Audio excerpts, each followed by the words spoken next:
Hi, I'm Nathan, and I'm from Wood River High School, and I'll be negating the resolution. This House believes the prisons should be abolished. So let's start with some definitions. From Merriam-Webster Dictionary, prison, a building or vessel in which people are legally held as punishment for crimes they have committed or while awaiting trial. Abolish, to officially end or stop, to completely do away with. Recidivism, returning to prison after being released, and incarceration, being convicted of a crime and sent to jail.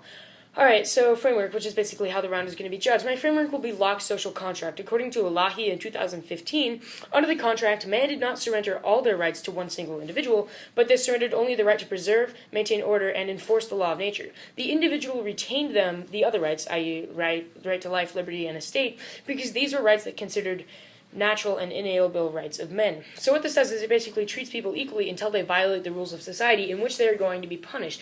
If they violate the rules of society, they have to be punished in some way resulting in a necessity for prisons. Contention 1, the social contract justifies prisons. So Locke argued that people willingly come together in a society and form a government that protects the rights of the people. However, under this philosophy, there are a few rights that will be taken away from some people for a time while they violated other people's rights. These are the inmates. They violated other people's rights at one time, and now they have to be punished in some form. Thus, we have prisons. Under this philosophy, you have to negate because criminals violated the rules, and now they're being punished, making prisons necessary. However, this doesn't mean that we should totally leave them in the dust, which leads me to my next contention. Contention 2, we should reform prisons, not abolish them. Now, to clarify, just because prisons are necessary doesn't mean that we have to leave the inmates in the dump again. The current prison system in many countries does not work very well, but does this mean that we should start off with a totally radically new system that will have no success whatsoever? No. When one tire blows out in a car, you don't replace the whole car. You just replace the tire. So in this case, the tire is the effectiveness and the quality of the prisons. We should be making the current system better instead of replacing it entirely. In this example, Norway has a very good system for the incarcerated individuals, as Irwin reports in 2013. There are big differences between the two countries, the UK and Norway. But what really sets the two countries apart is the Norwegian attitude towards prisoners. 4 years ago, Irwin was invited into Skien Maximum Security Prison, 20 miles north of Oslo, the capital of Norway. Skien is a concrete fortress as daunting as any prison he had ever experienced and houses some of the most serious lawbreakers in the country. Recently, he was the temporary residence of Anders Breivik, the man who massacred 77 people in July of 2011. Despite the seriousness of their crimes, he found that the loss of liberty was all the punishment they suffered.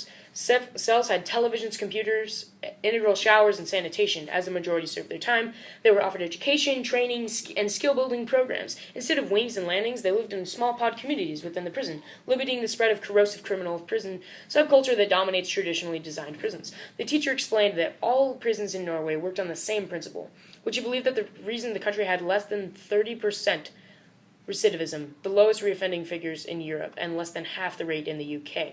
Alright, so basically what this is saying is that currently the prison system in America and many other countries is a terrible system. Obviously we need prisons, as my contention 1 proves, as well as my framework, but the way they're enforcing the prisons is a really bad idea. What you really should be looking to is the Norwegian way of solving the issue and having a really low recidivism rate. Like right now, the U.S. recidivism rate is 66%. Alright, so let's move on to my opponent's case. So she starts off by reading some definitions. So with the definition of prison, my opponent actually agrees with me here. She says that prisons keep people in punishment or while awaiting trial. This negates because we will always need to keep people somewhere while they're awaiting trial, proving the necessity of prison. So my opponent basically has 3 main arguments. First, the current status is not working, so the status quo is not very good. However, she fails to recognize the Norway example right here.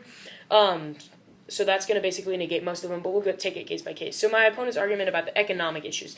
In the United States, it currently costs about $47,000 per year per person, and the number of incarcerated individuals is increasing. Yes, I totally agree. That's a huge issue. However, we need to decrease the number of incarcerated individuals. That's the problem. The money isn't the problem. Yes, it's a big burden to pay all that money, but it's a necessary evil if we want to keep our society safe under the social contract. Moving on to my opponent's next argument about the social injustices. So basically this is the rape argument. Men and women are being raped while in prison. And I agree, that's a huge issue. But is that really a reason to abolish prisons? So she's talking about raping by the staff. Doesn't that mean we should just replace that specific staff member rather than abolishing the whole system? Again, you're going to look to the car here. Example, the staff tire blew out. Get a new staff tire. I'm not seeing the big problem. The last argument is the problems with adjusting back to society. So basically this is the recidivism. They're just going to be going back to prison. What you're going to look through here is the Norway example again, as with all 3 of these arguments that my opponent brings up. Norway solves for all these problems. They have a great prison system, low recidivism rates, and they're treated really equally, and they have a chance to actually work back into society, and we have a better society. So basically, you're going to be voting for my side because of the social contract justifies prisons. We need the prisons to keep our society safe, and then my opponent's arguments have no validity because if we follow Norway, everything's going to be fine. Thank you.